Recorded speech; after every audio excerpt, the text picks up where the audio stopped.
B fit and be healthy ವಿಶೇಷ ಕಾರ್ಯಕ್ರಮಕ್ಕೆ ಸ್ವಾಗತ. ನಾನು ಚೈತ್ರ.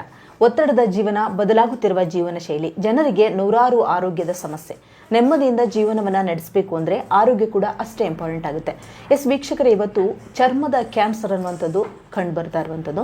ಈ ಚರ್ಮದ ಕ್ಯಾನ್ಸರು ನಮ್ಮ ದೇಹದಲ್ಲಿ ಉತ್ಪತ್ತಿಯಾಗಿ ಇಡೀ ಒಂದು ನಮ್ಮ ಚರ್ಮದ ತುಂಬ ಇದು ಹರಡ್ಕೊಳ್ತಾ ಹೋಗುತ್ತೆ. ಅದಕ್ಕೆ ಚರ್ಮದ ಕ್ಯಾನ್ಸರ್ ಅಂತ ನಾವು ಹೇಳ್ತೀವಿ.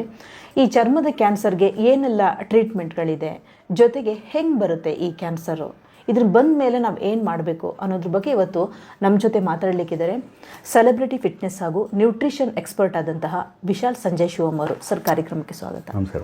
ಓಕೆ, ಮುಖ್ಯವಾಗಿ ನಾವು ನೋಡ್ತೀವಿ ಕ್ಯಾನ್ಸರ್ನ ಬಗ್ಗೆ ನಾವು ಮಾತನಾಡಿದ್ವಿ, ಹೆಂಗೆ ಬರುತ್ತೆ ಏನು ಕತೆ ಅಂತ. ಅದೇ ರೀತಿ ಚರ್ಮದ ಕ್ಯಾನ್ಸರ್, ಸ್ಕಿನ್ ಕ್ಯಾನ್ಸರ್ ಅಂತ ನಾವು ಹೇಳ್ತೀವಿ. ಇದು ಮೋಸ್ಟ್ ಕಾಮನ್ ಆಗಿ ಎಲ್ಲರಲ್ಲೂ ಕಂಡು ಬರುತ್ತೆ ಸಾಮಾನ್ಯವಾಗಿ. ಈ ಚರ್ಮದ ಕ್ಯಾನ್ಸರ್ ಅಂದರೆ ಏನು ಮೇಡಮ್? ಚರ್ಮದ ಕ್ಯಾನ್ಸರ್ ಅಂದರೆ ಬೇಸಿಕ್ಕಾಗಿ ಹೇಳಬೇಕು ಅಂತಂದರೆ abnormal growth of the cells in the skin. ಅಂದರೆ ನಮ್ಮ ಜೀವಕೋಶಗಳಲ್ಲಿ, ನಮ್ಮ ಚರ್ಮದಲ್ಲಿ. ಓಕೆ, ನಮ್ಮ ದೇಹ ಎಷ್ಟೊಂದು ಸೆಲ್ಸ್ ಇಂದ ಕ್ರಿಯೇಟ್ ಆಗಿದೆ. ನಮ್ಮ ದೇಹ ಅದರಲ್ಲಿ ಚರ್ಮನೂ ಪರ್ಟಿಕ್ಯುಲರ್ ಸೆಲ್ಸ್ ಇಂದ ಕ್ರಿಯೇಟ್ ಆಗಿರುತ್ತೆ. ಯಾವಾಗ ಅಬ್ನಾರ್ಮಲ್ ಗ್ರೋತ್ ಆಗುತ್ತೆ ಸ್ಕಿನ್ ನಲ್ಲಿ, ನಿಯಂತ್ರಣ ಫಾಸ್ಟೆಸ್ಟ್, ಆ ತರ ಇದ್ದಾಗ ಅದು ಸ್ಕಿನ್ ಕ್ಯಾನ್ಸರ್ ಆಗಿ ಕನ್ವರ್ಟ್ ಆಗುತ್ತೆ, ಚರ್ಮದ ಕ್ಯಾನ್ಸರ್ ಆಗಿ ಕನ್ವರ್ಟ್ ಆಗುತ್ತೆ. ಅದನ್ನ ಯಾವುದೇ ರೀತಿ ನಾವು ಕಂಟ್ರೋಲ್ ಮಾಡೋದಕ್ಕಾಗಲ್ಲ. ಆ ಸೆಲ್ಸ್ ಏನಾಗುತ್ತೆ, DNA ಮ್ಯೂಟೇಷನ್ ಆಗುತ್ತೆ. ಹಾಗಾಗಿ ಚರ್ಮದ ಕ್ಯಾನ್ಸರ್ ಅಲ್ಲಿಂದ ಸ್ಟಾರ್ಟ್ ಆಗುತ್ತೆ. ನಿಮ್ಮ ಹತ್ರ ಈ ಥರ ಪೇಷಂಟ್ಗಳು ಬಂದಾಗ ಈ ಚರ್ಮದ ಕ್ಯಾನ್ಸರ್ ಇದೆ ಅನ್ನುವಂಥದ್ದು ಏನಾದರೂ ಕಂಡು ಬಂದರೆ ನೀವು ಯಾವ ರೀತಿ ಅವ್ರನ್ನ ಕೇರ್ ಮಾಡ್ತೀರಾ? ಮೇಡಮ್, ಬೇಸಿಗೆ ಹೇಳ್ಬೇಕಂತಂದರೆ ಯಾರು ಆ ಥರ ಪೇಷಂಟ್ಸು ಅಥವಾ ಯಾವುದಾದ್ರೂ ಒಂದು ವ್ಯಕ್ತಿ ನಮ್ಮ ಹತ್ರ ಬಂದಾಗ ಫಸ್ಟ್ ನಾವು ಮಾಡೋದೇ ಡಾಕ್ಟರ್ಸ್ ಏನೆಲ್ಲ ಅವ್ರದ್ದು ರಿಪೋರ್ಟ್ಸ್ ಇರುತ್ತಲ್ಲ ಅದನ್ನು ದಯವಿಟ್ಟು ನಮಗೆ ಪ್ರೊವೈಡ್ ಮಾಡಿ ಅಂತ ಫಸ್ಟ್ ಕೇಳ್ತೀವಿ. ಅದು ಪ್ರೊವೈಡ್ ಮಾಡಿದ್ಮೇಲೆ ಅವರ ಜೀವನ ಶೈಲಿ, ಓಕೆ, ದಿನಚರಿ ಏನಿದೆ, ಅವ್ರ ಆಹಾರ ಪದ್ಧತಿ ಯಾವ ಥರ ಇದೆ, ಓಕೆ, ಇದೆಲ್ಲನೂ ತಿಳ್ಕೊಂಡು ಪ್ರೀ ಡಿಟರ್ಮಿನ್ಡ್ ಯಾವುದಾದ್ರೂ ಅವ್ರಿಗೆ ಮೆಡಿಕಲ್ ಕಂಡೀಷನ್ಸ್ ಇತ್ತ, ಲೈಕ್ ಡಯಾಬಿಟಿಸ್ ಇರ್ಬೋದು ಅಥವಾ BP ಇರ್ಬೋದು, ಇಂಥದ್ದು ಯಾವುದಾದ್ರು ಕಾಯಿಲೆ ಇದ್ದುವ, ಇದನ್ನೆಲ್ಲ ತಿಳ್ಕೊಂಡು ಅದಕ್ಕೆ ಏನೆಲ್ಲ ಮೆಡಿಕೇಶನ್ಸ್ ಈಗಾಗಲೇ ಅವ್ರು ತಗೊಳ್ತಾ ಇದ್ದಾರೆ ಅದ್ರದ್ದು ಲಿಸ್ಟ್ ಆಫ್ ಥಿಂಗ್ಸ್ ತಗೊಂಡು ಈಗ ಟ್ರೀಟ್ಮೆಂಟ್ ಏನು ತಗೊಳ್ತಾ ಇದ್ದಾರೆ, ಯಾವ ಸ್ಟೇಜಲ್ಲಿ ಇದೆ, ಇದನ್ನೆಲ್ಲ ನೋಡಿಕೊಂಡು ಅದಕ್ಕೆ ಅನುಗುಣವಾಗಿ ಏನು ಮೆಡಿಕೇಶನ್ಸ್ ಅದು ಇದೆಲ್ಲ ನಡೀತಾ ಇದೆಯೋ ಅದ್ರ ಜೊತೆಯಲ್ಲಿ ನಾವೇನು ಮಾಡ್ತೀವಿ ಅಂದರೆ ನಮ್ಮದೇ ಆದ ಒಂದು ನ್ಯೂಟ್ರಿಷನ್ ಪ್ಲಾನಿಂಗ್ ಅಂತ ಹೇಳ್ತೀವಿ. ಯಾಕಂದರೆ ನಮ್ಮ ಶರೀರ ಆಗಿರೋದೇ ಆಹಾರದಿಂದ. ಸೊ ಯಾವಾಗ ನಾವು ಆ ಒಂದು ಕ್ಯಾನ್ಸರಸ್ ದೇಹ, ಒಂದು ಚರ್ಮ ಇದೆ ಅಂತಂದರೆ ಅದಕ್ಕೆ ನಾವು ಹೆಂಗೆ ಅಂದರೆ ಆ್ಯಂಟಿ ಇನ್ಫ್ಲಮೇಟರಿ ಫುಡ್ಸ್ ಅಂತ ಹೇಳ್ತಾರೆ, ಪ್ಲಸ್ ಆ್ಯಂಟಿ ಆಕ್ಸಿಡೆಂಟ್ ರಿಚ್ ಇರುವಂಥ ಫುಡ್ಸು, ಇಂಥದ್ದನ್ನೆಲ್ಲ ಇನ್ವಾಲ್ವ್ ಮಾಡಿ ಎಸ್ಪೆಷಲಿ ಕ್ಯಾನ್ಸರ್ ಎಲ್ಲ ಇದ್ದವ್ರಿಗೆ ನಾನು ಆದಷ್ಟು ಸಜೆಸ್ಟ್ ಮಾಡೋದೇ ಪ್ಲ್ಯಾಂಟ್ ಬೇಸ್ಡು ಫುಡ್ನೇ ನೀವು ಆದಷ್ಟು ತಿನ್ನಿ ಅಂತ ಅಂದ್ಬಿಟ್ಟು. ತುಂಬ vegetables, fruits, vitamin C rich ಇರೋದು, ಆಮೇಲೆ ಗುಡ್ ಫ್ಯಾಟ್ಸ್ ಇರೋವಂಥವು, ಹೋಲ್ ಗ್ರೈನ್ಸ್ ಏನು ಹೇಳ್ತೀವಿ ಅಂಥದನ್ನ ಮಾತ್ರನೇ ನೀವು ಸೇವಿಸಿ ಅಂತ ನಾನು ಆದಷ್ಟು ಅವ್ರಿಗೆ ರಿಕ್ವೆಸ್ಟ್ ಮಾಡ್ತೀನಿ. ಯಾಕಂದರೆ most of the times non vegetarian food ಏನಾಗುತ್ತೆ, it might increase the rate of spreading. So ನಾವು ಅದನ್ನು ಅವಾಯ್ಡ್ ಮಾಡೋದಕ್ಕೋಸ್ಕರ, ಯಾಕಂದರೆ ವೆಜಿಟೇರಿಯನ್ ಪ್ಲಾಂಟ್ಸ್ ಬೇಸ್ಡ್ ಫುಡ್ಡಲ್ಲಿ ಏನಾಗುತ್ತೆ ಅಂತಂದರೆ ಆ ಥರ ಫಾಸ್ಟ್ ಪೇಸ್ ಆಗೋವಂಥ ಯಾವುದೇ ಥರದ್ದು ಒಂದು ಏನು ಹೇಳ್ತಾರೆ ಒಂದು ಇಂಗ್ರೀಡಿಯೆಂಟ್ ಇರ್ಬೋದು, ಅದ್ಯಾವುದು ಅದರಲ್ಲಿ ಇರೋದಿಲ್ಲ. ಸೊ ಅದು ಸ್ಟಮಕ್ ಮೇಲಾಗಲಿ ನಮ್ಮ ಗಟ್ ಮೇಲಾಗಲಿ ತುಂಬ ಸಾಫ್ಟು ಇರುತ್ತೆ. ಪ್ಲಸ್ ಯಾವುದೇ ಥರದ್ದು ಆಗ್ರಿವೇಟಿಂಗ್, ಈಗ ಇನ್ಫ್ಲಮೇಷನ್ ಆಗುತ್ತೆ. ಎಷ್ಟೊಂದು ಜನಕ್ಕೆ ಪರ್ಟಿಕ್ಯುಲರ್ ಶೆಲ್ ಫಿಶ್ ಇರ್ಬೋದು ಅಥವಾ ಇದು ಮೊಟ್ಟೆ ಶೆಲ್, ಆ ಥರದ್ದೆಲ್ಲ ತಿಂದಾಗಲೇ ಅವ್ರಿಗೆ ಇನ್ಫ್ಲಮೇಟ್ ಆಗುತ್ತೆ, ಅಲರ್ಜೀಸ್ ಆಗುತ್ತೆ. ನಟ್ಸು, ಎಷ್ಟೊಂದು ಪರ್ಟಿಕ್ಯುಲರ್ ನಟ್ಸ್ ಎಲ್ಲ ತಿಂದಾಗ ಅವ್ರಿಗೇನಾಗುತ್ತೆ, ಸ್ಕಿನ್ ರ್ಯಾಷಸ್ ಬರೋದು, ಅಲರ್ಜಿ ಆಗಕ್ಕೆ ಸ್ಟಾರ್ಟ್ ಆಗುತ್ತೆ. ಸೊ ಆದಷ್ಟು ನಾವೇನು ಮಾಡ್ತೀವಿ, ಇದೆಲ್ಲ ನೋಡ್ಬಿಟ್ಟು ರೆಡ್ ಮೀಟ್ನ ದಯವಿಟ್ಟು ನೀವು ಲಿಮಿಟ್ ಮಾಡಿ, ತಿನ್ನಲೇ ಆಗೋದೇ ಇಲ್ಲ ನಾನು ತಿನ್ನೋಕ್ಕೆ ಅಂದರೆ ಅಟ್ಲೀಸ್ಟ್ ನೀವು ಲಿಮಿಟ್ ಮಾಡಿ, ತುಂಬ ಲಿಮಿಟ್ ಮಾಡಿ. Most of the times plant based ಫುಡ್ನ ನಾವು ಏನು ಮಾಡ್ತೀವಿ, ಪ್ಲ್ಯಾನ್ ಮಾಡಿ ಬೆಳಗ್ಗೆ ಎದ್ದಾಗಿಂದ ನಾವು ಒಂದು ಪ್ರೊಸೀಜರ್ ಇಟ್ಕೊಂಡಿರ್ತೀವಿ. ಎಷ್ಟೊತ್ತಿಗೆ ಎದ್ದೇಳ್ತಾರೆ ಅದನ್ನೆಲ್ಲ ತಿಳ್ಕೊಂಡಿರ್ತೀವಿ.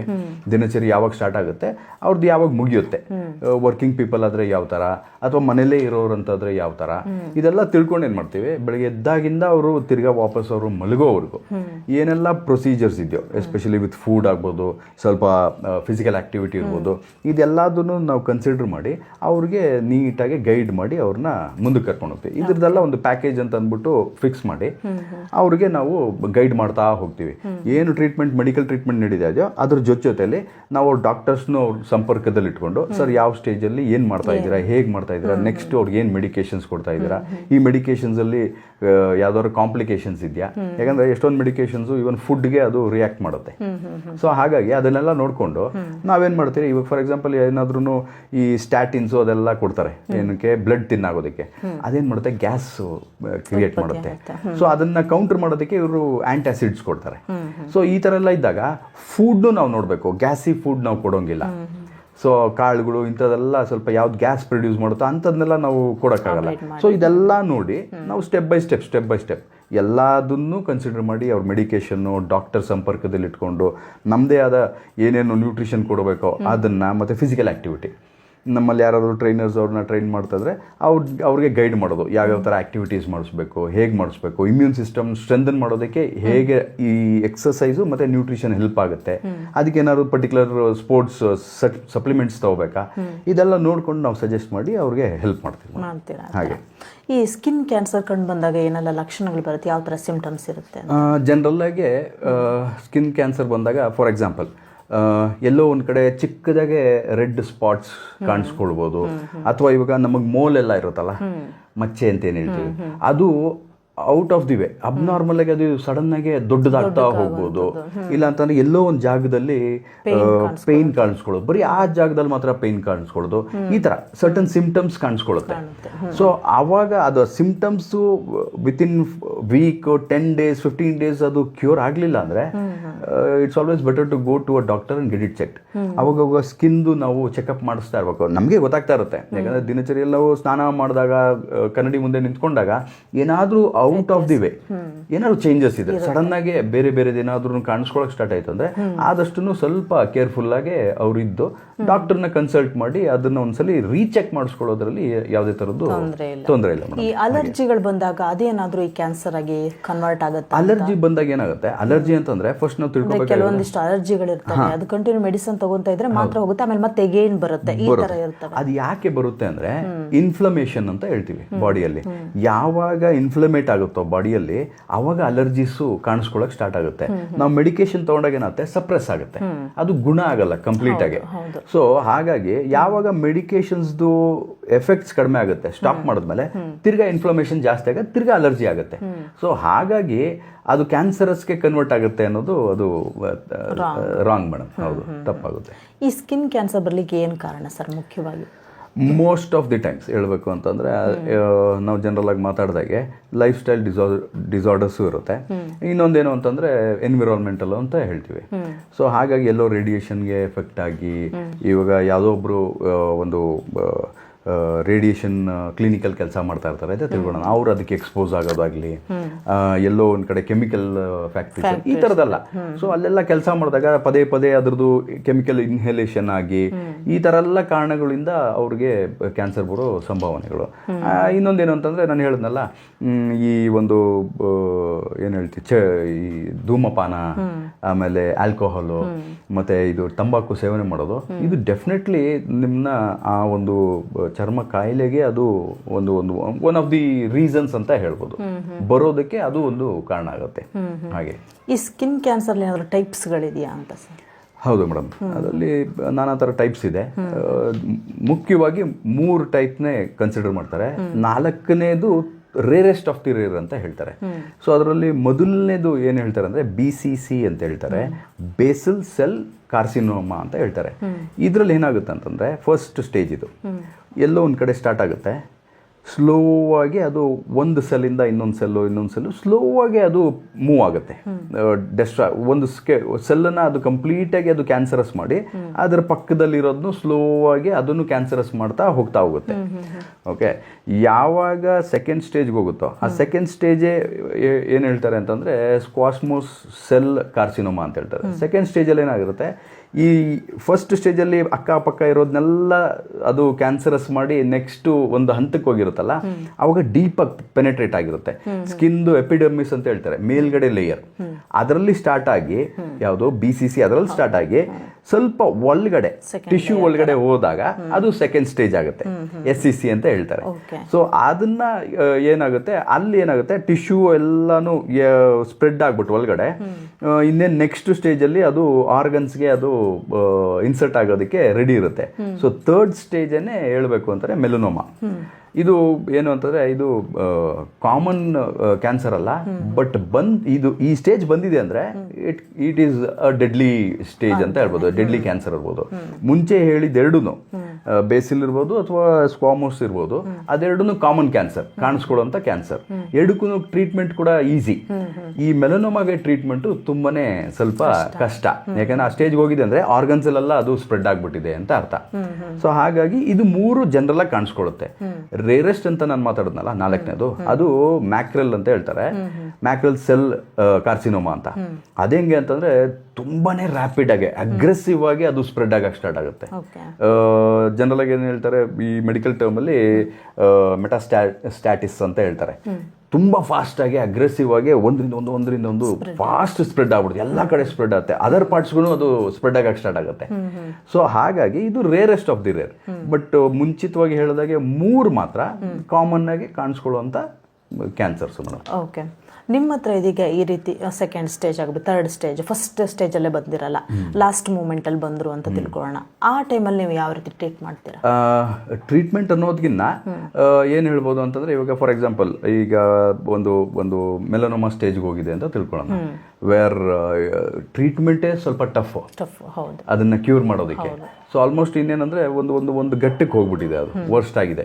ಸೊ ಆ ಟೈಮಲ್ಲಿ ನಾವು ಏನು ಮಾಡ್ತೀವಿ ಅಂತಂದರೆ, ಮೋಸ್ಟ್ ಆಫ್ ದಿ ಟೈಮ್ಸ್ ನಾನು ಆಗಲೇ ಹೇಳ್ದಾಗೆ ಎಲ್ಲ ಥರದ್ದು ರಿಪೋರ್ಟ್ಸ್ದು ಒಂದು ಕಾಪಿ ತೊಗೊಂಡು ಅದನ್ನು ಸ್ಟಡಿ ಮಾಡಿ, ಅವ್ರ ಡಾಕ್ಟರ್ಸ್ ಜೊತೆ ಮಾತಾಡಿ, ಪರ್ಸ್ನಲ್ ಹೋಗಿ ಮೀಟ್ ಮಾಡಿ, ಆಮೇಲೆ ನಮ್ಗೆ ಗೊತ್ತಾಗುತ್ತೆ ಯಾವ ಸ್ಟೇಜಲ್ಲಿದೆ, ನೆಕ್ಸ್ಟ್ ಏನೇನು ಆಗುತ್ತೆ ಅವ್ರಿಗೆ ಅಂತ ಡಾಕ್ಟರ್ಸ್ ಗೊತ್ತಿರ್ತದೆ. ಸಿಂಪ್ಟಮ್ಸ್ ನೆಕ್ಸ್ಟ್ ಏನೆಲ್ಲ ಆಗುತ್ತೆ, ವೀಕ್ ಬೈ ವೀಕ್ ಏನೇನು ಚೇಂಜಸ್ ಆಗುತ್ತೆ ಫಿಸಿಕ್ಯಾಲಿಟಿಯಲ್ಲಿ, ಅದೆಲ್ಲ ಅವ್ರಿಗೆ ಗೊತ್ತಿರುತ್ತಲ್ಲ. ಅದನ್ನೆಲ್ಲ ನಾವು ಮುಂಚಿತವಾಗಿ ತಿಳ್ಕೊಂಡು ಅಟ್ಲೀಸ್ಟು ಅದನ್ನು ಅವ್ರ ಡಾಕ್ಟರ್ ಟ್ರೀಟ್ಮೆಂಟ್ ಗುಣ ಮಾಡೋಕ್ಕೆ ಆಗಲಿಲ್ಲ ಅಂದರೂ ಅದೇನು ಅದೊಂದು ಹರಡುವಂಥ ಪ್ರೋಸೆಸ್ ಇದೆಯಲ್ಲ, ಅದ್ರದ್ದು ಪೇಸ್ನ ನಾವು ಕಡಿಮೆ ಮಾಡ್ಬೋದು ಊಟದಿಂದ.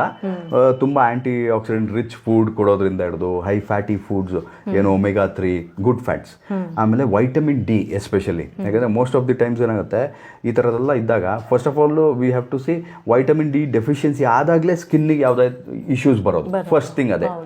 ಇವಾಗ ಈ ಒಂದು ಕಾಲಘಟ್ಟಕ್ಕೆ ಒಂದು 100%ಅಲ್ಲಿ 80% ಜನಕ್ಕೆ ವೈಟಮಿನ್ ಡಿ ಡೆಫಿಷಿಯನ್ಸಿ ಇದ್ದೇ ಇರುತ್ತೆ. ನಮ್ಗೆ ಗೊತ್ತಿರಲ್ಲ ಅಷ್ಟೇ. ಎಲ್ಲಿವರೆಗೂ ನಾವು ಬ್ಲಡ್ ರಿಪೋರ್ಟ್ಸ್ ಮಾಡಿ ಅದ್ರ ಬಗ್ಗೆ ತಿಳ್ಕೊಳ್ಳಲ್ವೋ ಅಲ್ಲಿವರೆಗೂ ನಮ್ಗೆ ಗೊತ್ತೇ ಆಗೋದಿಲ್ಲ. ಯಾವಾಗಾದ್ರೂ ಈ ಥರದ್ದು ಏನಾದ್ರು ಒಂದು ಮೇಜರ್ ಇಶ್ಯೂ ಆಗಿರುತ್ತಲ್ಲ, ಅವಾಗ ಹೋದಾಗ ಬ್ಲಡ್ ರಿಪೋರ್ಟ್ಸಲ್ಲಿ ಅದು ಕಾಣಿಸ್ಕೊಳ್ಳುತ್ತೆ, ವೈಟಮಿನ್ ಡಿ ಡೆಫಿಷಿಯನ್ಸಿ ತುಂಬ ಲೋ ಆಗ್ಬಿಟ್ಟಿರುತ್ತೆ. ಕಡಿಮೆ ಅಂತಂದ್ರೂ 30 ಮೇಲಿರಬೇಕು ಅದ್ರ ಪರ್ಸೆಂಟೇಜು. ಅದು ಆಲ್ಮೋಸ್ಟು ಸಿಂಗಲ್ ಡಿಜಿಟಿಗೆ ಬಂದಿರುತ್ತೆ, 2, 3, 5, 7 ಈ ಥರದಲ್ಲಿರುತ್ತೆ. ಸೊ ಆ ಥರ ಇರುವಾಗ ನಾವೇನು ಮಾಡ್ತೀವಿ, ವೈಟಮಿನ್ ಡಿ ರಿಚ್ ಇರುವಂಥ ಫುಡ್ಸ್ ಕೂಡ ಪ್ಲಸ್ ಸಪ್ಲಿಮೆಂಟ್ಸ್ ಕೂಡ ಇಂಥದ್ನೆಲ್ಲ ಅವ್ರ ನ್ಯೂಟ್ರಿಷನ್ ನಾವು ಇನ್ವಾಲ್ವ್ ಮಾಡ್ತೀವಿ. ಅವಾಗೇನಾಗುತ್ತೆ, ತುಂಬ ರ್ಯಾಪಿಡಾಗಿ ಆಗ್ತಾ ಇರೋವಂಥ ಪ್ರೋಸೆಸ್ನ ನಾವು ಸ್ವಲ್ಪ ಸ್ಲೋ ಡೌನ್ ಮಾಡ್ತೀವಿ. ಹೇಗೆ ಅಂತಾರೆ, ಯಾರೋ ಒಬ್ಬರು 150 km/h ಫಾಸ್ಟಲ್ಲಿ ಹೋಗ್ತಾ ಇರೋವಂಥ ಗಾಡಿಯನ್ನು ಹಿಂದೆ ಕೂತಿರೋರಪ್ಪ, ಬೇಡ ಸುಮ್ಮನೆ ಸ್ವಲ್ಪ ಕಡಿಮೆ ಮಾಡು, ಎಲ್ರಿಗೂ ನೀನು ಇದು ಮಾಡಿ ಜೀವಕ್ಕೆ ಹಾನಿ ಆಗುತ್ತೆ, ಅಟ್ಲೀಸ್ಟ್ ಒಂದು 50-60 ಹೋಗಪ್ಪ ಸಾಕು ಅಂತ ಹೇಗೆ ಅವರು ಗೈಡ್ ಮಾಡ್ತಾರಲ್ಲ, ಅದೇ ಥರ ನ್ಯೂಟ್ರಿಷನಲ್ಲಿ ನಾವು ಗೈಡ್ ಮಾಡಿ ಅದ್ರದ್ದು ಪೇಸ್ನ ನಾವು ಕಡಿಮೆ ಮಾಡ್ಬೋದು. ಅದನ್ನು ಕಡಿಮೆ ಮಾಡಿ ಸ್ವಲ್ಪ ಅವ್ರ ಇಮ್ಯೂನ್ ಸಿಸ್ಟಮ್ ಬಿಲ್ಡ್ ಆಗುವಂಥ ಒಂದು ಎಕ್ಸಸೈಸಸ್ಸು, ಪ್ಲಸ್ ಅದಕ್ಕೆ ಅನುಗುಣವಾಗಿ ಇಮ್ಯೂನ್ ಸಿಸ್ಟಮ್ ಸ್ಟ್ರಾಂಗ್ ಆಗುವಂತಹ ಒಂದು ಏನು ಊಟ ಇರ್ಬೋದು, ಅದನ್ನೆಲ್ಲ ಅವ್ರಿಗೆ ಸಜೆಸ್ಟ್ ಮಾಡಿ ನಾವು ಅವ್ರಿಗೆ ಹೆಲ್ಪ್ ಮಾಡೋಕ್ಕೆ ಟ್ರೈ ಮಾಡ್ತೀವಿ. ಹೀಗೆ ನಿಮ್ಮ ಹತ್ರ ಬಂದರೆ ಇದೀಗ ಯಾವ ಏಜಿನವರಿಗೆ ಈ ಕ್ಯಾನ್ಸರ್ ಕಂಡು ಬರುತ್ತೆ, ಸ್ಕಿನ್ ಕ್ಯಾನ್ಸರ್, ಮತ್ತು ನೀವು ಯಾವ ಏಜ್ನವರು ಟ್ರೀಟ್ ಮಾಡ್ತೀರಾ? ಓಕೆ, ನೋಡಿ ಮೇಡಮ್, ಜನರಲ್ಲಾಗೆ ಕ್ಯಾನ್ಸರ್ ಯಾವ ಏಜಲ್ಲಿ ಬೇಕಾದ್ರೂ ಬರ್ಬೋದು. ಅದು ಇಂಥ ಏಜ್ ಅಂತ ಯಾವುದು ಸ್ಪೆಸಿಫಿಕ್ ಇಲ್ಲ. ಮೋಸ್ಟ್ ಕಾಮನ್ ಆಗಿ ಏನು ಅಂತಂದರೆ, ವಯಸ್ಸಾಗ್ತಾ ಕ್ಯಾನ್ಸರ್ ಬರುವಂಥ ಸಂಭಾವನೆಗಳು ಜಾಸ್ತಿ ಇರುತ್ತೆ. ಹಾಗೆ ಒಂದ್ಸಲಿ ಬಂತು ಅಂದಮೇಲೆ ನಾನು ಈಗ ಮಾತಾಡಿದ್ದ ರೀತಿಯಲ್ಲಿ ಯಾವ ಕ್ಯಾನ್ಸರ್ ಅಂತ ಫಸ್ಟ್ ಡಿಟರ್ಮೈನ್ ಮಾಡಿ. ಸ್ಕಿನ್ ಕ್ಯಾನ್ಸರ್ ಅಂತಂದ್ರೆ ನಾನು ಹೇಳ್ದಾಗೆ ವೈಟಮಿನ್ ಡಿ ಇರ್ಬೋದು, ಆಮೇಲೆ ಒಮೆಗಾ 3 ಇರ್ಬೋದು, ಆಂಟಿ ಆಕ್ಸಿಡೆಂಟ್ ರಿಚ್ ಫುಡ್ ಇರ್ಬೋದು, ಯಾವ್ದಾದ್ರು ಸಪ್ಲಿಮೆಂಟ್ಸ್ ಅದಕ್ಕೆ ಹೆಲ್ಪ್ ಮಾಡೋ ಥರ ಇಮ್ಯೂನ್ ಸಿಸ್ಟಮ್ ಸ್ಟ್ರಾಂಗ್ ಆಗೋದಕ್ಕೆ ಸಪ್ಲಿಮೆಂಟ್ಸ್, ಈ ಥರದ್ದೆಲ್ಲ ನಾವು ಸಜೆಸ್ಟ್ ಮಾಡಿ ಅವ್ರದ್ದು ಎಂಟೈರ್ ನ್ಯೂಟ್ರಿಷನ್ ಏನು ಹೇಳ್ತಾರೆ ಪದ್ಧತಿನೇ ಚೇಂಜ್ ಮಾಡಿ ಯಾವುದೇ ಕಾರಣಕ್ಕೂ sugary contents, carbohydrate rich food ಇದನ್ನೆಲ್ಲ ನಾವೇನು ಮಾಡ್ತೀವಿ ಅವರ ಒಂದು ದಿನಚರಿ ಊಟ ಅಭ್ಯಾಸದಿಂದ ತೆಗೆದುಬಿಡ್ತೀವಿ. ಯಾಕಂದರೆ ಕ್ಯಾನ್ಸರ್ ಸರ್ವೈವ್ ಆಗೋದೇ ಶುಗರಿಂದ ಎಸ್ಪೆಷಲಿ. ಓಕೆ, ನಾವು ಎಷ್ಟು ಶುಗರ್ ಬಾಡಿ ಕೊಡ್ತೀವೋ ಅಷ್ಟು ಕ್ಯಾನ್ಸರು ಬೆಳೆಯೋದಕ್ಕೆ ನಾವು ಅವಕಾಶ ಮಾಡಿಕೊಟ್ಟಂಗೆ. ಶುಗರ್ ಅಂದರೆ ಡೈರೆಕ್ಟಾಗಿ ನಾನು ಟೇಬಲ್ ಸ್ಪೂನು ಇದ್ರ ಬಗ್ಗೆ ನಾನು ಹೇಳ್ತಾ ಇಲ್ಲ. Table spoon is the most dangerous thing one should think of having ನನ್ನ ಕೇಳಿದ್ರೆ. ಯಾಕಂದರೆ ಅದರಲ್ಲಿರೋಷ್ಟು ಏನು ಹೆಲ್ತ್ ಕಾಂಪ್ಲಿಕೇಶನ್ಸು ಇನ್ಯಾವುದರಲ್ಲೂ ಬರೋದಿಲ್ಲ. ಓಕೆ, ಶುಗರ್ ಮಾಡುವಂಥ ಒಂದು ನಮ್ಮ ದೇಹಕ್ಕೆ ಡ್ಯಾಮೇಜ್ ಇದೆಯಲ್ಲ ಬೇರೆದೆಲ್ಲ ಅದಕ್ಕೆ ಕಂಪೇರ್ ಮಾಡಿದ್ರೆ ಕಡಿಮೆ. ಆಮೇಲೆ ಇನ್ನೊಂದು ಏನು ಹೇಳ್ತಾರೆ ಅಂದರೆ ನಮ್ಮ ಸ್ಪೋರ್ಟ್ಸ್ ನ್ಯೂಟ್ರಿಷನಲ್ಲಿ ಶುಗರು ಏನು ಮಾಡುತ್ತೆ ಅಂದರೆ ನಮ್ಮ ಬಾಡಿಯಲ್ಲಿರೋ ನ್ಯೂಟ್ರಿಯೆಂಟ್ಸ್ ಆಮೇಲೆ ಮಿನರಲ್ಸು ವೈಟಮಿನ್ಸ್ ಎಲ್ಲ ಏನಿದೆ ಅದನ್ನೆಲ್ಲ ದೇಹದಿಂದ ಅದು ಫ್ಲಶ್ ಔಟ್ ಮಾಡಿಬಿಡುತ್ತೆ ತುಂಬ ಎಕ್ಸಸ್ ಶುಗರ್ ತೊಗೊಂಡ್ರೆ. ಸೊ ಟೀ ಕಾಫಿಲಿರ್ಬೋದು ಅಥವಾ ಅವ್ರಿಗೆ ತುಂಬಾ ಸ್ವೀಟ್ಸ್ ತಿನ್ನೋವಂಥ ಒಂದು ಹವ್ಯಾಸ ಇರ್ಬೋದು, ಅಥವಾ ಸಾಫ್ಟ್ ಡ್ರಿಂಕ್ಸ್ ಕೊಡ್ತಾರೆ, ಈ ಹೊರಗಡೆ ಕೋಕೋ ಕೋಲಾ ಇರ್ಬೋದು, ಈ ಥರದ್ದೆಲ್ಲ ಸಾಫ್ಟ್ ಡ್ರಿಂಕ್ಸ್ ಇರುತ್ತಲ್ಲ ಅದರಲ್ಲಿ ಶುಗರ್ ಕಂಟೆಂಟ್ಸ್ ಜಾಸ್ತಿ ಇರುತ್ತೆ. ಸೊ ಇದೇನು ಮಾಡುತ್ತೆ ನಮ್ಮ ದೇಹದಲ್ಲಿರುವಂಥ ವೈಟಮಿನ್ ಮಿನರಲ್ಸ್ನು ಅದು ಫ್ಲಶ್ ಔಟ್ ಮಾಡಿಬಿಡುತ್ತೆ. ಎಷ್ಟು ಬೇಕು ನಮ್ಮ ದೇಹ ಒಂದು ಕೆಲಸ ಮಾಡೋದಕ್ಕೆ ಅದನ್ನು ಕೂಡ ತೆಗೆದಾಕ್ಬಿಡುತ್ತೆ. ಸೊ ಆದಷ್ಟು ಅದನ್ನು ಅವಾಯ್ಡ್ ಮಾಡಬೇಕು. ಸೊ ನಾವು ಇಂಥ ಒಂದು ಫುಡ್ಸ್ ಏನಾದ್ರು ಅವ್ರ ದಿನಚರಿಯಲ್ಲಿ ಇದ್ದರೆ ಕಂಪ್ಲೀಟಾಗಿ ಅದನ್ನು ತೆಗೆದು ಆದಷ್ಟು ಸ್ಲೋ ಡೈಜೆಸ್ಟಿವ್ ಫುಡ್ಸ್ ಏನು ಲೋ ಗ್ಲೈಸಮಿಕ್ ಇಂಡೆಕ್ಸ್ ಫುಡ್ಸ್ ಅಂತ ಹೇಳ್ತೀವಿ, ಅಂಥ ಫುಡ್ಸ್ನ ಅವ್ರಿಗೆ ನಾವು ಸಜೆಸ್ಟ್ ಮಾಡ್ತೀವಿ. ಅದು ಮಿಲ್ಲೆಟ್ಸ್ ಇರ್ಬೋದು, ಓಕೆ, ಅಥವಾ ಬ್ರೌನ್ ರೈಸ್ ಇರ್ಬೋದು. ಯಾವ ಆಹಾರ ಸ್ಲೋವಾಗಿ ಡೈಜೆಸ್ಟ್ ಆಗುತ್ತೆ, ಬೇಗ ಅದು ಗ್ಲೂಕೋಸಿಗೆ ಕನ್ವರ್ಟ್ ಆಗಲ್ಲ, ಇಂಥದ್ದನ್ನೆಲ್ಲ ನಾವು ನೋಡಿಬಿಟ್ಟು ಅವ್ರಿಗೆ ಸಜೆಸ್ಟ್ ಮಾಡಿ ಈಗ ಆಗ್ತಾ ಇರೋವಂಥ ಏನು ಕ್ರಿಯೆ ಫಾಸ್ಟ್ ಇದೆಯೋ ಅದನ್ನು ಸ್ಲೋ ಮಾಡೋದಕ್ಕೆ ನಾವು ಅವ್ರಿಗೆ ಹೆಲ್ಪ್ ಮಾಡಿಕೊಡ್ತೀವಿ ಮೇಡಮ್. ಅದ್ರ ತಕ್ಕನಾಗೆ ಟ್ರೀಟ್ಮೆಂಟು ಕೆಲಸ ಮಾಡ್ತು ಅಂದರೆ 100% ಅವ್ರಿಗೆ ಗುಣನೂ ಆಗುತ್ತೆ, ಇದ್ರ ಜೊತೆ ಅದಕ್ಕೆ ಗುಣನೂ ಆಗ್ಬಿಡುತ್ತೆ. ಇಲ್ಲ ಫುಲ್ ಲಾಸ್ಟ್ ಸ್ಟೇಜಲ್ಲಿ ಆವಾಗಲೇ ಮಾತಾಡಿದಾಗ ಲಾಸ್ಟ್ ಸ್ಟೇಜ್ಗೆ ಹೋಗ್ಬಿಟ್ಟಿತ್ತು ಅಂದರೆ ಅಟ್ಲೀಸ್ಟು ಆ ಪ್ರೋಸೆಸ್ನ ನಾವು ಸ್ಲೋ ಮಾಡಿ ಇಯರ್ಸ್ ಅವ್ರಿಗೆ ಆ್ಯಡ್ ಆಗುತ್ತೆ, ಅವ್ರ ಲೈಫ್ಗೆ ಒಂದಷ್ಟು ಇಯರ್ಸ್ ಜಾಸ್ತಿ ಆ್ಯಡ್ ಆಗುತ್ತೆ. ಸೊ ಅಟ್ಲೀಸ್ಟ್ ಆ ಒಂದು ಸಹಾಯರು ನಮ್ಮ ಒಂದು ಏನು ಹೇಳ್ತಾರೆ ಸರ್ವಿಸಸಲ್ಲಿ ನಾವು ಅವ್ರಿಗೆ ಅವೈಲೇಬಲ್ ಮಾಡ್ಕೊಡ್ತೀವಿ. ಹಾಗೆ ಈ ಮಹಿಳೆಯರು ಅಥವಾ ಪುರುಷರಲ್ಲಿ ಜಾಸ್ತಿ ಕಂಡು ಬರುತ್ತೆ ಈ ಸ್ಕಿನ್ ಕ್ಯಾನ್ಸರ್ ಅಂತ? Yes madam. ಹೇಳ್ಬೇಕು ಅಂತಂದರೆ ನೀವು ಪರ್ಸೆಂಟೇಜ್ ವೈಸ್ ಎಲ್ಲ ನಾವು ಮಾತಾಡಿದಾಗ ಇಬ್ಬರು ಒಂದು ರೀತಿಯಲ್ಲಿ ಈಕ್ವಲ್ ಅಂತ ಹೇಳ್ಬೋದು. ಓಕೆನಾ? ಅದು ಯಾಕಂದರೆ ಫೀಮೇಲ್ಸು ಅವ್ರು ಮಾಡೋವಂಥ makeups, chemical high chemicals use ಮಾಡೋವಂಥ ಮೇಕಪ್ಸು, ಫ್ರೇಗ್ರೆನ್ಸ್ ಯೂಸ್ ಮಾಡ್ತಾರೆ, ಅದರಲ್ಲಿ ಹೈ ಕೆಮಿಕಲ್ಸ್ ಯೂಸ್ ಆಗಿರೋವಂಥ ಫ್ರೇಗ್ರೆನ್ಸು, ಈ ಕಾರ್ಸಿನೋಜಿನ್ಸ್ ಅಂತ ಏನು ಹೇಳಿದೆ, ಕ್ಯಾನ್ಸರ್ ಕಾಸಿಂಗ್ ಇಂಗ್ರೀಡಿಯೆಂಟ್ ಅಂತ, ಅದನ್ನೆಲ್ಲ ಯೂಸ್ ಜಾಸ್ತಿ ಮಾಡಿದ್ರೆ. ಆಮೇಲೆ ಲಿಪ್ಸ್ಟಿಕ್, ಅದರಲ್ಲೂ ಅಷ್ಟೇ ಎಷ್ಟೊಂದು ಇಂಗ್ರೀಡಿಯೆಂಟ್ಸ್ ಇರುತ್ತೆ, ಕೆಮಿಕಲ್ಸ್ ಹಾಕಿರ್ತಾರೆ, ಅದು ಡೆಫಿನೆಟ್ಲಿ ಕ್ಯಾನ್ಸರ್ ಕಾಸಿಂಗ್ ಇಂಗ್ರೀಡಿಯೆಂಟ್ಸ್ ಇರುತ್ತೆ. ಸೊ ಇಂಥದ್ನೆಲ್ಲ ಅವ್ರು ಅವಾಯ್ಡ್ ಮಾಡಬೇಕು ಆದಷ್ಟು. ಅವಾಗೇನಾಗುತ್ತೆ ಆಟೋಮೆಟಿಕ್ಕಾಗಿ ಕ್ಯಾನ್ಸರ್ ಬರದೇ ಇರೋ ಥರ ಅವರು ಒಂದು ಜಾಗೃತಿ ವಹಿಸ್ಕೋಬೋದು. ಮೆನ್ ಏನು ಅಂತಂದರೆ ಬೇಸಿಕ್ ಆಗಿ ಆಲ್ಕೋಹಾಲಿಸಮ್, ಓಕೆ, ತಂಬಾಕು ತಿನ್ನೋದು, ಇಂಥವ್ನೆಲ್ಲ ಸ್ವಲ್ಪ ಅವಾಯ್ಡ್ ಮಾಡಿದ್ರೆ. ಯಾಕಂದರೆ ಆಲ್ಕೋಹಾಲ್ ಏನಾಗುತ್ತೆ ಅಂದರೆ ಇಮ್ಯೂನ್ ಸಿಸ್ಟಮ್ಮು ವೀಕ್ ಆಗುತ್ತೆ, ಪ್ಲಸ್ ಫ್ರೀ ರ್ಯಾಡಿಕಲ್ಸು ಜಾಸ್ತಿ ಕ್ರಿಯೇಟ್ ಆಗುತ್ತೆ ಬಾಡಿಕಲ್ಲಿ. ಫ್ರೀ ರ್ಯಾಡಿಕಲ್ಸ್ ಏನು ಮಾಡುತ್ತೆ, ನಮ್ಮ ಸೆಲ್ಸ್ನ ಹೋಗಿ ಡಿಸ್ಟ್ರಾಯ್ ಮಾಡುತ್ತೆ, ಗುಡ್ ಸೆಲ್ಸ್ನ ಹೋಗಿ ಅದನ್ನು ಸಾಯಿಸುತ್ತೆ. ಸೊ ಹಾಗಾಗಿ ಎಷ್ಟು ಆಲ್ಕೋಹಾಲ್ ಜಾಸ್ತಿ ಆಗುತ್ತೋ ಸೇವನೆ, ಅಷ್ಟು ನಮ್ಮ ಬಾಡಿ ವೀಕ್ ಆಯಿತು, ನಮ್ಮ ಇಮ್ಯೂನ್ ಸಿಸ್ಟಮ್ ಫೈಟ್ ಮಾಡೋದಕ್ಕೆ ಆಗೋದಿಲ್ಲ. ಅದ್ರ ಜೊತೆಲಿ ಫ್ರೀ ರ್ಯಾಡಿಕಲ್ಸು ರಿಲೀಸ್ ಆಯಿತು ಅಂತಂದರೆ ಆಟೋಮೆಟಿಕ್ಕಾಗಿ ಏನಾಗುತ್ತೆ, ಆ ಕ್ಯಾನ್ಸರು ಇನ್ನೂ ಫಾಸ್ಟಾಗಿ ಸ್ಪ್ರೆಡ್ ಆಗೋದಕ್ಕೆ ಅದಕ್ಕೆ ನಾವೇ ಹೆಲ್ಪ್ ಮಾಡ್ದಂಗೆ ಆಗುತ್ತೆ. ಸೊ ಹಾಗಾಗಿ ಇದನ್ನೆಲ್ಲ ಸ್ವಲ್ಪ ಕನ್ಸಿಡರ್ ಮಾಡಿಕೊಂಡು ಸ್ವಲ್ಪ ಮೇಲ್ ಆಗ್ಬೋದು, ಫೀಮೇಲ್ ಆಗ್ಬೋದು, ಈ ಥರ ಒಂದು ಸಣ್ಣ ಸಣ್ಣ ವಿಚಾರಗಳನ್ನ ತಲೆಯಲ್ಲಿ ಇಟ್ಕೊಂಡು ನಾನು ಯೂಸ್ ಮಾಡಿದ್ರೆ ಎಲ್ಲ ನ್ಯಾಚುರಲ್ ಪ್ರಾಡಕ್ಟ್ಸ್, ಎಲ್ಲ ಪ್ಲಾಂಟ್ ಬೇಸ್ಡ್ ಇರ್ಬೋದು, ಯಾವುದೇ ಥರದ ಕೆಮಿಕಲ್ಸ್ ಇಲ್ಲದೆ ಇರೋದು, ಇಂಥದನ್ನ ದಯವಿಟ್ಟು ನೀವು ಸರ್ಚ್ ಮಾಡಿ ಯೂಸ್ ಮಾಡಿ. ಆವಾಗ ನಿಮಗೆ ಒಂದು ಹೆಲ್ಪ್ ಆಗುತ್ತೆ. ಅದೇ ಮೇಲ್ಸ್ಗೇನು ಅಂತಂದರೆ ನೀವು ಆದಷ್ಟು ಅವಾಯ್ಡ್ ಮಾಡಿ. ಬಿಡೋಕ್ಕಾಗೋದೇ ಇಲ್ಲ ಅಂತ ಅನ್ನೋರಿಗೆ ಅಟ್ಲೀಸ್ಟು ಅದರದ್ದು ಮಾತ್ರ ಕಡಿಮೆ ಮಾಡಿ. ಎಲ್ಲೋ ಒಂದು ಕಡೆ ಒಂದು ಇಷ್ಟು ನಾನು ಕ್ವಾಂಟಿಟಿ ತೊಗೊಳ್ತಾ ಇದ್ದೀನಿ ಅಂದರೆ ಅದರಲ್ಲಿ ಅಟ್ಲೀಸ್ಟ್ ಒಂದು 80% ಕಟ್ ಡೌನ್ ಮಾಡಿ, ಒಂದು 20% ಇಟ್ಕೊಳ್ಳಿ. ಅದು ಯಾಕೆ ಅಂದರೆ ನಾನು ಇದನ್ನು ಸಜೆಷನ್ ಅಂತ ಹೇಳ್ತಾ ಇಲ್ಲ, ಯಾಕಂದರೆ ಮೋಸ್ಟ್ ಆಫ್ ದಿ ಪೀಪಲ್ ಮಾಡೋದಿದೆ. ನಾನು ಇಷ್ಟೊಂದು ಜನ ನೋಡಿದ್ದೇನೆ ಈ ಥರ ಬಂದಿರೋರಲ್ಲ, ಇಲ್ಲ ಸರ್ ಅದು ಮಾತ್ರ ಬಿಡೋಕ್ಕಾಗೋದಿಲ್ಲ, ನೀವು ಏನು ಕೊಟ್ಟರು ನಾನು ಮಾಡ್ತೀನಿ, ನೀವು ಏನು ತಿನ್ನೋಕೆ ಹೇಳಿದ್ರು ನಾನು ತಿಂತೀನಿ, ಏನು ತಿನ್ನಬೇಡ ಅಂದ್ರೂ ನಾನು ತಿನ್ನಲ್ಲ, ಆದರೆ ಅದು ಬಿಡೋಕ್ಕಾಗಲ್ಲ, ಸ್ಮೋಕಿಂಗ್ ಬಿಡೋಕ್ಕಾಗಲ್ಲ ನನಗೆ ಆ ಥರ ಹೇಳ್ತಾರೆ. ಸೊ ಅವಾಗ ನಾವೇನು ಮಾಡ್ಬೇಕಾಗತ್ತೆ ಅಂದರೆ ಕಂಪ್ಲೀಟಾಗಿ ಅವ್ರಿಗೆ ರಿಸ್ಟ್ರಿಕ್ಟ್ ಮಾಡಿ ಅವರು ಇಲ್ಲ ಬೇಡ ಬಿಡಿ ನಿಮ್ಮ ಇದೇ ಬೇಕಾಗಿಲ್ಲ, ನಾನು ಅದೇನಾಗುತ್ತಾ ಆಗಲಿ ದೇವ್ರು ನೋಡ್ಕೊತಾನೆ ಇದ್ದ ಸೀತ ನಾನು ಇದ್ದು ಎಲ್ಲ ಮಾಡ್ಬಿಟ್ಟೆ ಸಾಯ್ತೀನಿ ಅನ್ನೋರು ಇದ್ದಾರೆ ತುಂಬ.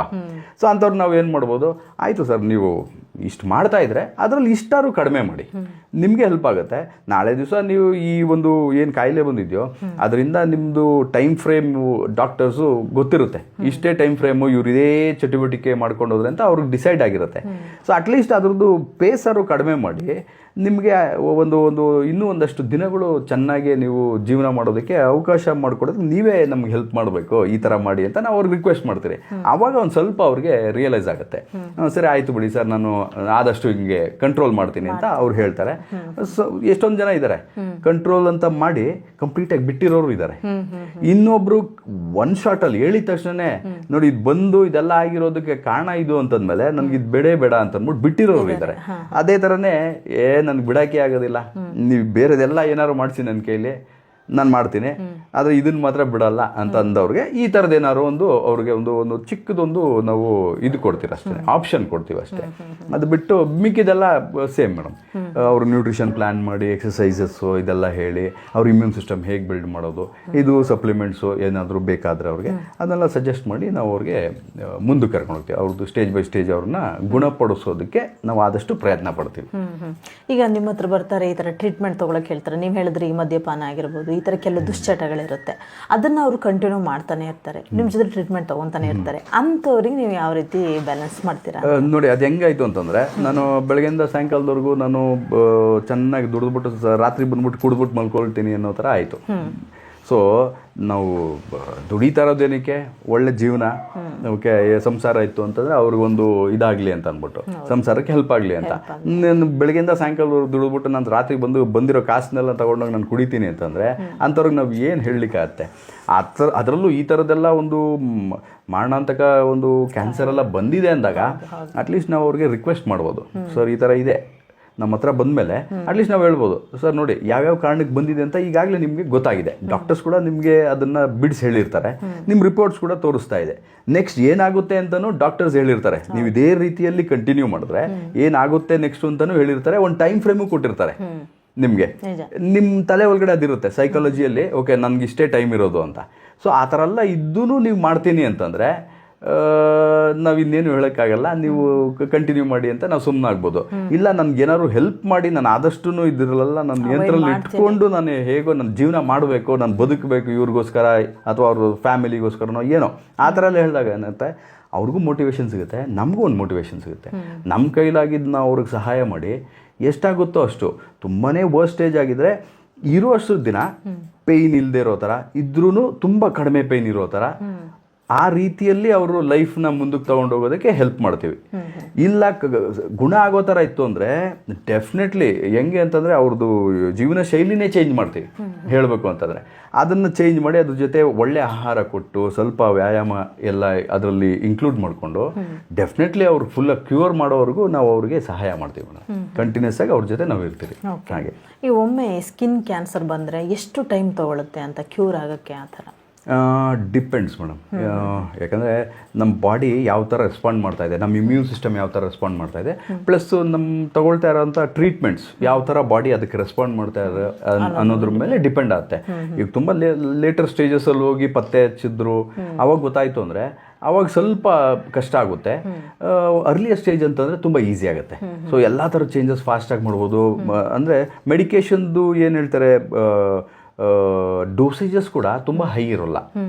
ಸೊ ಒಂದೊಂದ್ಸಲ ಏನಾಗುತ್ತೆ ಮೆಡಿಕೇಶನ್ ಡೋಸೇಜ್ ಹೈ ಇದ್ದಾಗ್ಲೂ ಬಾಡಿಗೆ ಅದು ಇಂಪ್ಯಾಕ್ಟ್ ಆಗುತ್ತೆ. ಸೊ ಅದ್ರದ್ದು ಸೈಡ್ ಎಫೆಕ್ಟ್ಸ್ ಇರ್ಬೋದು.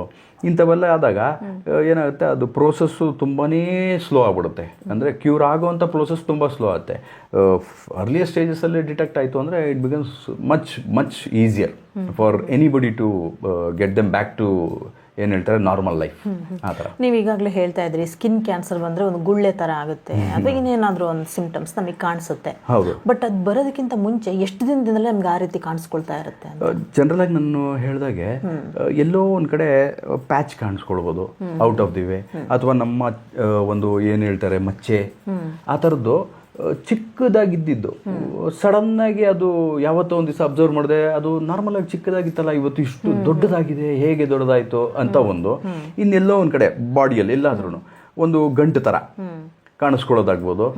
ಈ ಥರ ಎಷ್ಟು ದಿನ ಆದ್ಮೇಲೆ ನಮಗೆ ಗೊತ್ತಾಗುತ್ತೆ ಅಂತ ಅದ್ರದ್ದು ಸಿಂಪ್ಟಮ್ಸೇ ನೋಡಿ ಸರ್ಟನ್ ಲೆವೆಲ್ವರೆಗೂ ಅದು ಒಳಗಡೆ ಗ್ರೋ ಆದಮೇಲೆ ನಮ್ಗೆ ಗೊತ್ತಾಗೋದು. ಇವಾಗ ನೋಡಿ ಸಡನ್ ಆಗಿ ಯಾವುದೋ ಒಂದು ಕ್ಯಾನ್ಸರಸ್ ಸೆಲ್ಸು ಅಲ್ಲಿ ಇದಾಗಿದೆ, DNA ಡ್ಯಾಮೇಜ್ ಆಗಿ ಮ್ಯೂಟೇಟ್ ಆಗಿ ಅದು ಒಳಗಡೆ ಅದು ಕ್ರಿಯೆ ಆಗ್ತಾ ಇದೆ ಅಂದರೆ ನಮ್ಗೆ ಎಲ್ಲಿವರೆಗೂ ಅದ್ರದ್ದು ಒಂದು ಪರ್ಟಿಕ್ಯುಲರ್ ಸ್ಟೇಜ್ ಅದು ಮುಟ್ಟಿರಲ್ಲ.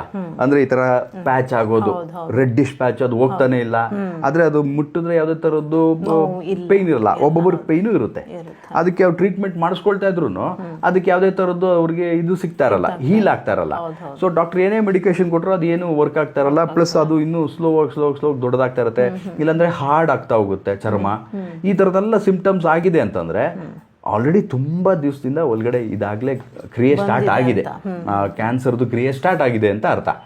ಆವಾಗ ರಿಯಲೈಸ್ ಮಾಡ್ಕೊಂಡು ಇಮಿಡಿಯೇಟ್ ಆಗಿ ಯಾವಾಗ ಅವ್ರು ಈ ಥರದೆಲ್ಲ ಅಬ್ನಾರ್ಮ್ಯಾಲಿಟೀಸ್ ಅಬ್ಸರ್ವ್ ಮಾಡ್ತಾರಲ್ಲ ಆಗಲೇ ಹೋಗಿ ಸ್ವಲ್ಪ ಡಾಕ್ಟರ್ ಥರ ವಿಚಾರ ಮಾಡಿ ಚೆಕ್ ಮಾಡಿಸ್ಕೊಳ್ಳೋದು ಉತ್ತಮ. ಒಂದು ಸ್ಟೇಜಿಗೆ ಬಂದ್ಬಿಟ್ಮೇಲೆ ಅವಾಗ ರಿಯಲೈಸ್ ಆಗೋದು ಸ್ವಲ್ಪ ಹೆಂಗೆ ಅಂತಂದರೆ ಸ್ವಲ್ಪ ಕಷ್ಟ ಆಗುತ್ತೆ.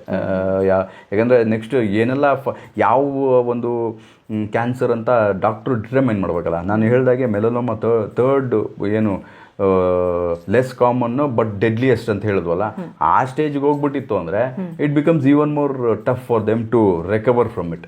ಸೊ ಆದಷ್ಟು ನಾನು ಹೇಳೋದೇನೆಂದರೆ ಅವ್ರ ದೇಹದ ಮೇಲೆ ಅವ್ರಿಗೊಂದು ಸ್ವಲ್ಪ ಗಮನ ಇರಬೇಕು. ಏನಾದ್ರು ಚೇಂಜಸ್ ಆದರೆ ಸಡನ್ನಾಗೆ ಅದನ್ನು ಅವರು ಗುರುತಿಸಿ, ಸೊ ಅವ್ರ ವೈದ್ಯರಲ್ಲಿ ಅಥವಾ ಅವ್ರದ್ದು ಫ್ಯಾಮಿಲಿ ಡಾಕ್ಟರ್ಸ್ ಇರ್ಬೋದು, ಅವ್ರ ಹತ್ರ ಒಂದು ವಿಚಾರ ಮಾತಾಡೋದ್ರಲ್ಲಿ ಯಾವುದೇ ಥರ ತಪ್ಪಿಲ್ಲ ಮೇಡಮ್.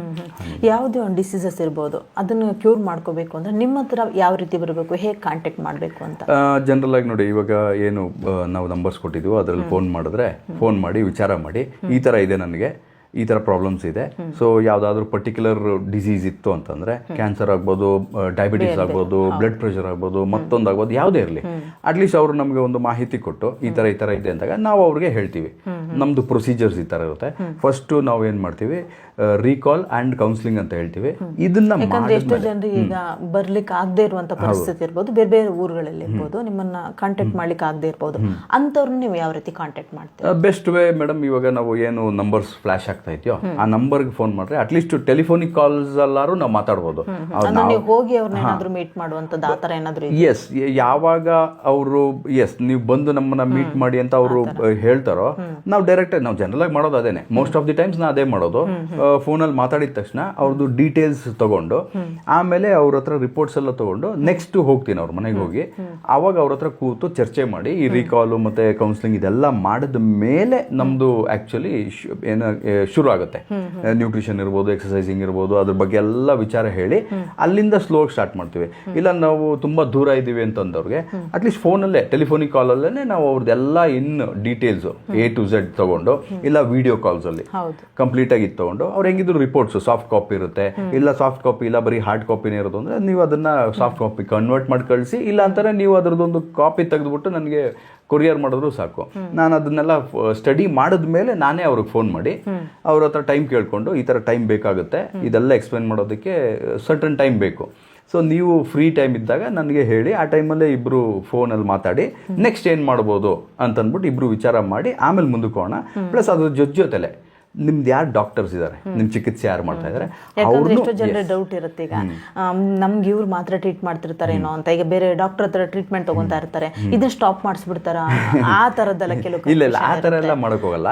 ಏನ್ ಇವಾಗ ಅವ್ರು ಡಾಕ್ಟರ್ ಟ್ರೀಟ್ ಮಾಡ್ತಿದಾರಲ್ಲ ಆ ಡಾಕ್ಟರ್ಸ್ನು ನಾವು ಕನ್ಸಲ್ಟ್ ಮಾಡಿ ಅವ್ರ ಜೊತೆನೂ ಮಾತಾಡಿ ಇವ್ರ ಬಗ್ಗೆ ಫುಲ್ ಮಾಹಿತಿ ತಗೊಂಡು, ಯಾಕಂದ್ರೆ ವ್ಯಕ್ತಿಗೆ ಏನಾದ್ರೂ ಬಂದಿದ್ರೆ ಕ್ಯಾನ್ಸರ್ಸ್ ಈ ತರ ಬಂದಿದ್ರೆ ಅವ್ರಿಗೆ ಅಷ್ಟು ಇನ್ ಡೆಪ್ತ್ ನಾಲೆಡ್ಜ್ ಇರಲ್ಲ, ಅಂದ್ರೆ ಅದ್ರ ಬಗ್ಗೆ ಮಾಹಿತಿ ಇರಲ್ಲ.